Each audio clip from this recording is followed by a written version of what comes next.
Welcome back to the most passionate content for card collectors on YouTube and possibly the entire internet. Yes, the entire internet. I, as usual, am your host, Jake Roy, 90s Bball cards on YouTube, Instagram, Twitter, Facebook, and a little bit of TikTok as long as it's still around. So today's video, this might ruffle a little bit of feathers. This might be a little bit controversial in some ways, and it's a little bit different than some of the stuff I've done before. But today we're going to go into the 4 ways that we can improve our great hobby. Let's get right into it.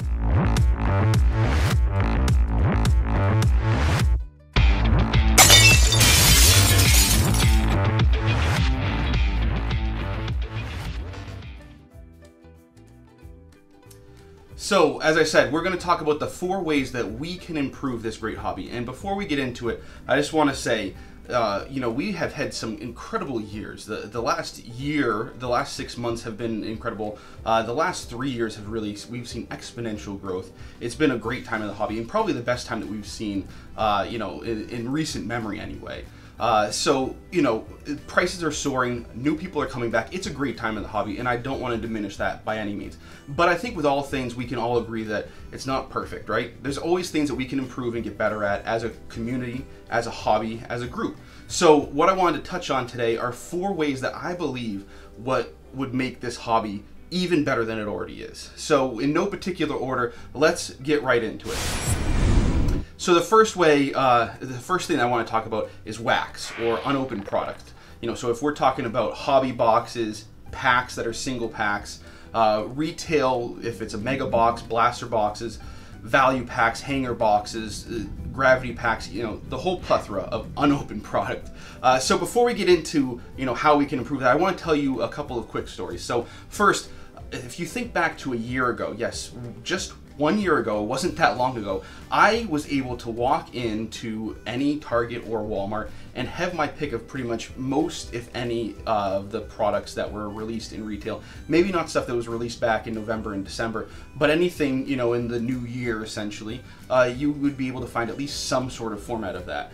And in August, Optic was still on the shelves, if you can believe that, and I went and got a value pack, one of the hanger packs, and went back to my car. I was really excited to open these, and I was debating whether or not I should share it with you on camera, and unfortunately I didn't, because when I was opening that pack, at first I saw an Anthony Davis base, pretty cool. My wife's a fan of the Lakers, so she's excited with him being on the Lakers. But then I started seeing a pink card, and then as I started pulling the card back more, I saw a rated rookie logo. So now I'm thinking, okay, great, we've got a rated rookie logo, we've got a rookie card, and it's a pink parallel. I wasn't sure exactly what the retail pinks were. And then I saw it was Luka Doncic, none other than the best rookie in the entire class then, and still is the case now. So that retail exclusive pink was numbered to 25. I had pulled that just walking in casually to a Target in August. Now, if you think to when Optic came out this year, how long after Optic came out could you actually find it on the shelves? It was probably a day or 2 after that it was all gone, right? So, that's how different things have changed, how much things have changed in just the span of 1 year. And now you fast forward to now, and if I'm looking to open some retail product, what I've had to resort to is occasionally finding a Fairfield repack product, which, because I like to open packs, it's a lot of fun, and that's how I enjoy the hobby sometimes. That's the only thing I've been able to find. And at that, I haven't even been able to find basketball. So it's either been baseball or football, and trying to find the ones that have the most packs. And fortunately, I got lucky recently, and I got one of those Fairfield packs of football and pulled a nice Odell Beckham rookie pack. But even still, with that being the case, Odell Beckham, in football, quarterbacks rule the land. Odell Beckham is not the top wide receiver, and it's not numbered, it's not autographed, so that's probably about a $10 card, but still a really cool card. Keep me coming back for more. But those are very different, great pulls, and just a year separated. I can't find any modern Panini basketball product anywhere on any shelves.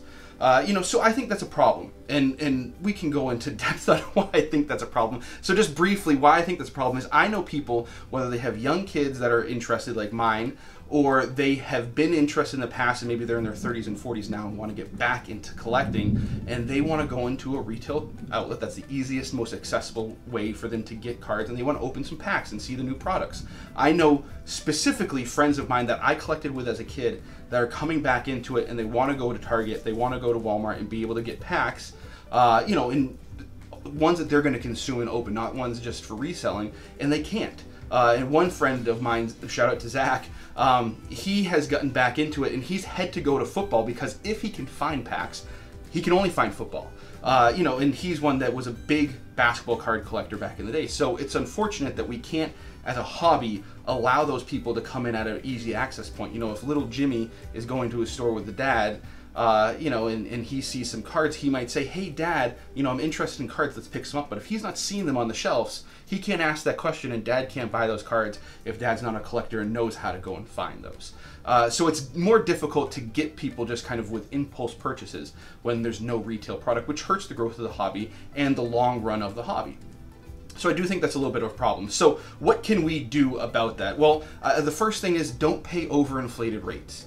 If you see some product that you really want, I really want to get Optic this year and share it with you, and like I did with Prism, I couldn't get it without paying 3, 4, or 5 times the going rate on retail shelves. I'm not going to do that. And I advise a lot of other people not to do that either, because at that price point, there's not those products aren't made to satisfy that price point. If you're spending $30, $40, or $50 on a $10 hanger pack, that's pretty steep price for that.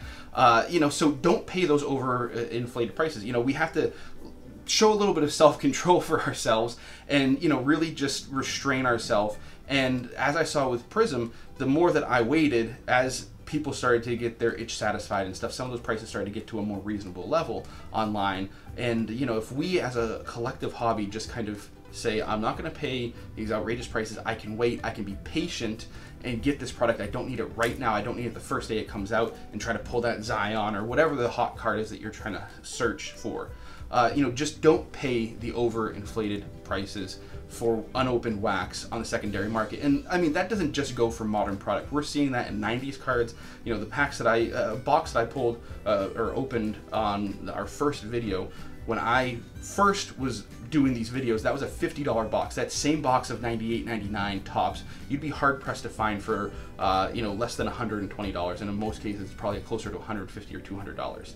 You know, so opening that at $50 is a little bit you know, less skin in the game than $150. If you don't pull that Jordan Round Ball royalty refractor like we got, you're going to be pretty disappointed in a lot of cases. So if you're ripping that product, so that's really my suggestion. And as you know, as a hobby, if we just say no, we're not paying these prices, the people who go out and buy these, you know, we've seen plenty of pictures on Twitter and on Facebook and Instagram of people clearing out shelves and just putting them all on, you know, the back of their cart and sharing pictures with everybody and saying, look what I found, and then they're throwing up on eBay for, you know, just price gouging on eBay in a lot of cases.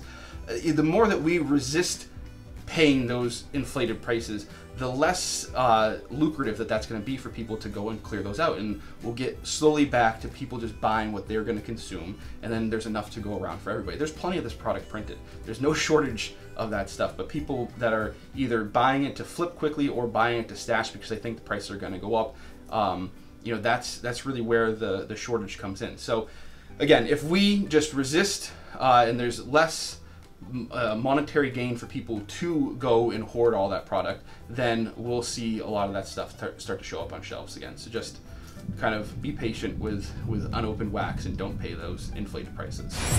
Okay, next is a topic that is a little bit of a hot button issue as well. So talking about consignors and sellers, really looking specifically at eBay sellers. And so one word of advice to people, if I, you know, get a question asked to me and people say, what do you think about this seller? What do you think about this consignor or whatever? If you think that there's shady business going on, whether or not it's something that everybody agrees with, whether or not it's, you know, popular opinion, if you think that something is suspect, just don't do business with that person. You know, if you think that somebody is shilling up their auctions, refuse to buy from that person and refuse to use that person if it's a consignor. That's my best advice. And there have been some sellers that I have decided to take that approach with, where no matter how good of a price and how much I might want a card, I will not buy from them because just on principle alone, I don't like their business practices. And that can be for any number of reasons. You know, so if you know, if you don't like a certain brand of cars, are you going to go and buy that certain brand of car? No, you're probably not. If you don't like Ford, but you like Toyota, are you going to go and buy a Ford over a Toyota? You know, so it's the same kind of thing. If you don't like the product or the business that somebody is providing, just don't transact with them. You know, and those cards eventually will come around. I know sometimes some of these people have very rare cards and we think it's the only opportunity or it's only going to go up. But, you know, how important is it really? It's cardboard. It's fun. It's a hobby. We all enjoy it. We all love it. We have passion around it. You know, but we don't have to sacrifice, you know, that gut instinct that just says something might be off. And the same thing goes if you think that somebody's selling something that's altered or trimmed or fake or has a swap patch. All those cases, you know, point it out if you think that the seller might not be aware of it. Do some research, talk to other people, and just refuse to buy the product if you don't think it's something that's on the up and up. So that's the best thing I can say. And then, you know, it's really voting with your wallet. You know, put your dollars where you want to see growth. If there's a seller that you really like, if you think that they're doing some great things, whatever the case may be, vote with your wallet, go and give them more business. The more that they grow, the more that those good practices can be broadened in the hobby. So, you know, that's just what I would say is vote with your wallet when it comes to buying and selling on eBay with certain sellers. And, you know, just keep true to your conscience, basically. All right. Third topic here, again, these are in no particular order, but let's talk about grading. Really looking at the top two kings of the court. We're talking about PSA, BGS. You know, SGC definitely does get in there a little bit. So we've seen that the lines are backed up. You know, the wait times are longer than they've ever been. Prices are getting hiked up as the wait times are going up. People are trying to figure out ways to satisfy the demand, but it just seems like there's more demand than these companies had ever thought that there might be. So what I would say is, you know, it's always fun to take a card and send it in, but sometimes if you're trying to flip cards, you know, that's just going to take too long, and it's, you know, for me personally, that's not my game. If I'm going to send something in to get graded, it's going to be something for a PC item that I want to have either protected, or I know that there are known condition issues, and I just want to know what condition mine is in, or I want it authenticated. I have had some vintage cards. I just want to make sure that I have that peace of mind that the card is legitimate. So what I would say with grading is really, you know, collect the card and not the grade. Everybody enjoys having a card that, you know, a grader says is the best condition possible, but these are all subjective. We've seen plenty of instances where, you know, maybe something switches from a BGS 8 to a PSA 5 or a PSA 9 going back to PSA and getting a 10, or, you know, something from BGS getting an 8.5 and going to a 9 or 9.5. You know, so these are all subjective grades. It's fun to see those, you know, gem mint cards come back, but at the end of the day, it's really about the card that's inside of the holder. It's not necessarily about that grade, you know. So I always tell people, collect the card, not the grade. And, you know, if you get, for example, I recently got a Big Man on Court Penny PSA 6. I love that card. You know, and maybe at some point in time I can get a better condition copy, but it also gives me a reference point. If I get a raw copy, I can compare the condition of the two and know with, you know, a reasonable amount of certainty whether or not my raw copy is in better condition than the PSA 6, and then I can know, okay, maybe mine's a 7, an 8, or, you know, I can kind of make that judgment call without even having to send it in to PSA. Or I can send it in with a little bit more reassurance that at least it's above this threshold. You know, so sometimes having those low grade copies can be beneficial to have that as a reference point for certain cards. You know, so again, it's about the card, it's not about the grade. And also, don't follow the herd. You know, if everybody's sending their stuff to PSA, don't just send things to PSA because that's what you're seeing everybody else do. Do your own due diligence. Which slabs do you like the best? Which company do you think you have the most trust in? You know, maybe you really like that black outline of an SGC slab, go for it. Maybe you really like that protective sleeve in a BGS slab, go for it. Maybe you really like that uniformity of the PSA flip being red and white on all the cards, go for it. Don't do it just because everybody else is going for it. Don't just collect all the PSA 10s because that seems to be what the market is trending towards right now. I mean, we've seen a lot of cases where a BGS 9.5 and a PSA 10 are basically the same condition. I know sometimes intrinsically it's nice to have the 10 grade, right? But at the end of the day, if you're really looking for something that's in mint condition, the two are very comparable. And then BGS also has 2 grades higher than that. that further differentiate it. In a lot of cases, a PSA 9 and BGS 9 are very similar, if not the same. If you're trying to cross one, it's probably going to be the same. There are PSA 8.5s that get out there sometimes. Those are very comparable to a BGS 8.5. So a lot of these grades are, the same. And sometimes what I've done is, if I really want a card, and the PSA 9, for example, might be going for a little bit more than what I'd like to spend, I'll go and look at a BGS 9 or a BGS 8.5 with some good subs, and a lot of times I can get that for less than the PSA 9, just because that's the way the market's going. But I know that the cards are in basically the same condition.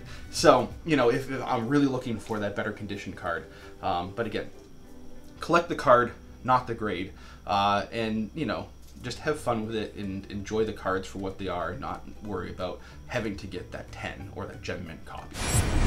All right, the last topic, and this is near and dear to my heart, and I think this is having a growing impact on our community. So we're talking about content. We're talking about hobby content, whether it's podcasts, whether it's YouTube videos like the one you're watching right now, whether it's even people who kind of provide some content, whether it's on TikTok or on Instagram, now that we're starting to get some more ways to provide some of that on those platforms. Support good content is what I would say. We've seen some pieces come out and talk about certain content creators and some questionable activities that they've been involved in or whatnot. And a lot of times those people get a lot of clicks, a lot of views, because people, I've heard this specifically from people, that they are almost watching to see them fail. They know that they're a large contributor, they're a large influencer in a lot of cases, and they kind of want to see them stumble, or they want to catch them in inaccuracies, or they want to catch them contradicting themselves, all that kind of stuff. But again, like we were talking about with sellers and consignors voting with your wallet, vote with your attention, with your views. Your attention, your time is a valuable commodity. As content creators, we really appreciate you taking the time to watch the content and to interact with us and to engage, and check out the things that we're talking about. That's a valuable commodity that if you're using it to hopefully catch somebody in a little bit of a trap, it would be better served to just use that attention, that time on stuff that you do like, on the positivity, on the things that are going to bring you, those positive feelings of joy in this great hobby of ours, right? This is all about enjoying the hobby. So if you see a content creator that you're like, oh, I really don't like that guy, but everybody's watching it, so I got to see what it's all about. Just resist the urge, or maybe just watch a few minutes. Or what I've done in a lot of cases, if you're really curious about some piece of content that's getting a big buzz, but you don't really want to necessarily support that piece of content because you got some questions about it, ask somebody else that's watched it, hey, what was that all about? What, pieces of information did you get? What nuggets? What did you see? What was, maybe something was amiss in it? But you talk about it with other people, and maybe you guys can compare notes if you've both seen pieces from that content creator and know what people like or don't like and whatnot. So again, consume the content that you like and the content creators that you feel are providing good content. The best way to do that also, not only watching, is, if you're watching a YouTube video, giving a thumbs up. Sharing the video is big. That gets awarded a lot by the YouTube algorithm, and it helps the content creator get their message out to a larger audience, because maybe you have people that that they don't know. Commenting on the videos or on the posts and whatnot, engaging is really important. And also providing some feedback. It's really great for me if I put an Instagram post out there or I put a video out there to see what people are enjoying about it or not enjoying about it, so I can recalibrate and adjust it to make sure that I'm providing content that people enjoy and that's enjoyable for me to put out, so it can kind of meet in the middle there.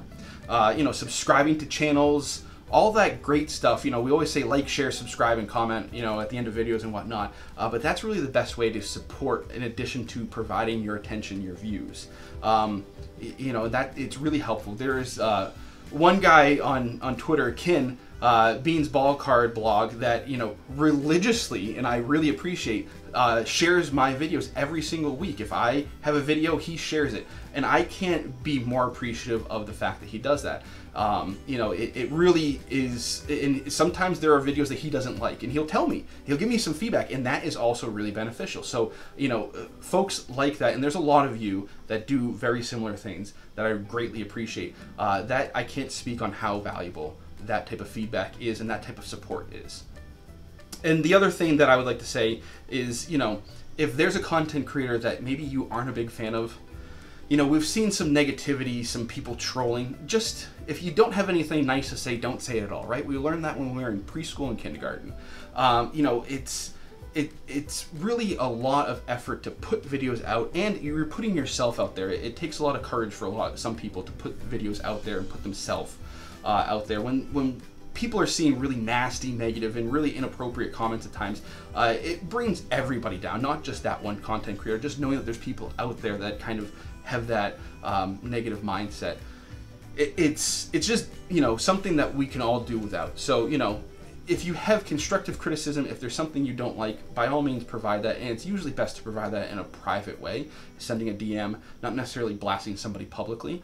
You know, but there's a way to do that without being nasty and crude. You know, so that's the other thing that I would say there is support people, but do it in a way that's going to uplift and help. So those are the 4 ways that I think that we can improve this great hobby. Again, we're talking about wax, what we can do there. So to summarize, you know, don't pay the overinflated prices and just be patient with unopened product, whether it's new or old, but especially when it's new and just hits the shelf of Target or Walmart. Don't buy or sell with sellers or consignors that you don't trust or think that are doing good things, and focus on the ones that you think are doing good things for the hobby. Grading, collect the card, not the grade. Really enjoy the card and don't just chase after PSA 10s of a certain card because everybody else is. And again, support the good content creators that you like and enjoy. So that's what I've got for you today. Please drop me a comment and let me know what you think about this and what you think about my views. You know, there are a lot of other views of what we can do as a community to improve this great hobby. So I would love to hear what you think. If you think some of my points are spot on, if you think that some of my points are trash, let me know. And let me know what you think can help. Again, let's be constructive. Let's have a conversation. I'm open to all kinds of other suggestions, and I really enjoy hearing what everybody else thinks we can do to help. Again, this hobby is great and we're going in a great way, but how can we make it even better and, you know, kind of strive for perfection, even though we can't always get to that 100% point. We can always improve 1% at a time, right? So let me know. That's the question of the day. Drop that down in the comments. As always, thank you for watching this content, supporting me with your attention and your views. If you're new here, please consider subscribing. Hit that bell icon so you don't miss any videos in the future. New videos will always drop on Wednesdays. Usually we're doing pack openings. Sometimes we'll do opinion pieces like this. Sometimes we'll even do some collector interviews. And any bonus content will drop on Fridays. If you're looking for some fun stuff to wear or stuff for around the house to support the channel, check out that merch shop down in the description. I have linked that up. I'm not wearing any merch. I'm wearing a USA basketball shirt that I got from the Beijing Olympics today to support the USA basketball team that I love watching. And unfortunately, no Olympic Games this year, so you know, I'm kind of starved for that. A little bit of basketball in the summer, but at least we have the bubble going on, right? Thanks, as always. We'll talk later. Bye.